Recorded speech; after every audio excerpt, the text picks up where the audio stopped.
hold like that. I know it's weird to hold, but. Okay.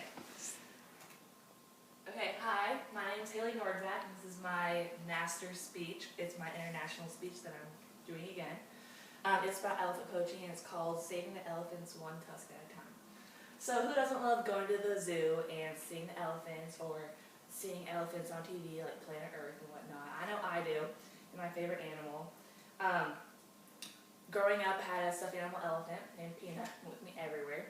And also, I watched Planet Earth one day and saw the mother-baby relationship that elephant and mom has, and it reminded me of me and my mom because we're really close. And without her, I'd be lost, and without the baby elephant, without the mom elephant, the baby elephant would be lost. So it reminded me of her and me. So you're probably wondering, what am I going to talk about? I'm not going to talk about my mom and I the entire time, even though I would love to, but I'm going to talk about elephant poaching. You're probably wondering, why do I have to care about this? Why is it important? Well, I mean, if you love animals, love elephants like I do, I think you should care about it. So throughout my research, I found articles using USA Today, Huffington Post, CNN, and two great websites called the Elephant Census and Elephants Without Borders, which I'll talk about later. So every day, elephants are unnecessarily dying, and this problem can be stopped if we take a stand and spread the word about this problem and this majestic animal. So throughout my speech, I'm going to talk about what poaching is, why it is done, statistics of the problem, and how elephants can be saved. So before I begin my presentation, I just want to give a warning that there's some graphic images because of the subject of this matter, but it's the harsh reality. So now that I explain what I'm going to talk about, what exactly is poaching? Well, according to Merriam-Webster Dictionary, poaching is when an animal is killed illegally, usually for the purpose to possess something such as tiger pelts, rhino horns, or elephant tusks. Damian Grammaticus is a China correspondent for BBC, and throughout his work he's done a lot of articles on elephant poaching and the ivory trade. In an article he wrote in February this month, he said that in 1990 the sale of ivory was banned in Africa, but it's still ongoing in Asia. And so every day, ivory is legally smuggled into China and Thailand, and it's made into chopsticks, jewelry, hair ornaments, and a ton of things. According to an article from The Week, in March 2014, a pound of ivory can sell for $1,500 a pound. Some people even believe that ivory has medicinal abilities, but this has never been proven. So elephant poaching isn't only a problem across the ocean, but it's also a problem here. A lot of hunters will pay a lot of money to have trophies, so they'll have walls of just elephant tusks, elephant skin, and whatnot, and they pay a bunch of money.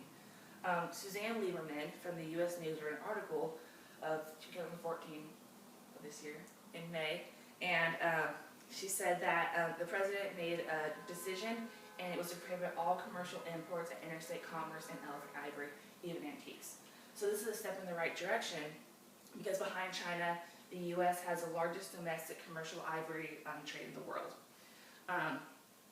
Wayne Pacelle from CNN, he estimates that 500 elephants will die this year due to the U.S. import ban and hunting. 500 elephants will live this year due to the U.S. import ban and hunting prohibitions.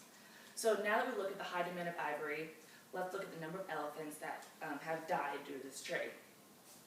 So according to the Great Elephant Census, there were about 10 million elephants roaming Africa in the 20th century. Now there are only about 410,000 to 650,000 elephants left.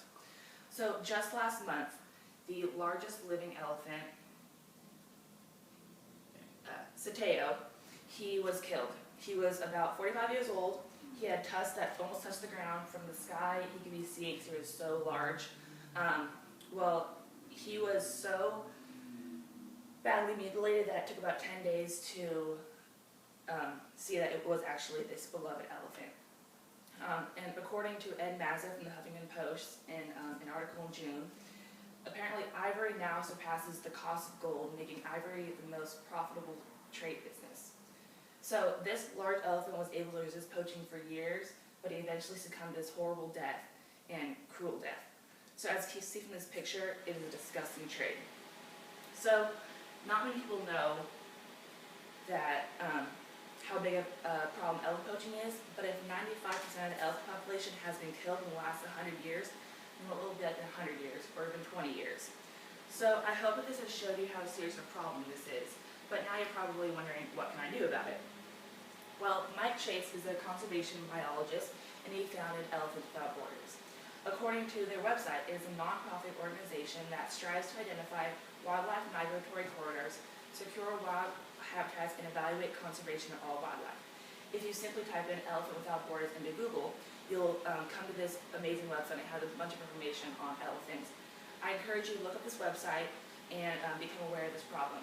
I also suggest you look up the Great Elephant Census. It's a beautifully laid out website with articles, videos, statistics, and gorgeous pictures of elephants roaming around. Mike Chase, the same biologist, he created this website, which is a 2-year project. In the first year, they will survey elephants and other large orbivores in 18 countries, such as Kenya, Zimbabwe, and Angola. In the second year, they'll analyze this data and publish it. And they expect to have the preliminary results surveyed around mid-2015. Just last month, Nick Vissar from Huffington Post did an interview with Mike Chase. Chase said, "When I started on this project hoping that I could leave people inspired and motivated with some good news about the fate of elephants, now I feel as though the only good I'm doing is recording the extinction of one of the most magnificent animals that ever walked the earth. I'm not telling you to book the next flight to Africa and start protesting these poachers and saving this animal. I'm simply telling you to spread the word. Check out the websites Elephants Without Borders and the Great Elephant Census, and in our 21st century media crazed age, it could really help if you just send a tweet, text, Facebook post, and whatnot." So, like I said, elephants are unnecessarily dying every day, but this problem can be stopped. We need to understand what exactly poaching is, the cold hard facts of it, and how it can help. Once again, I encourage you to spread the word. I would like to leave you with a quote by Lawrence Anthony, who's known as the Elephant Whisperer. "But perhaps the most important lesson I learned is that there are no walls between humans and the elephants except those that we put up ourselves, and that until we allow not only elephants but all living creatures their place in the sun, we can never be whole ourselves." Thank you. Very nice. Very good.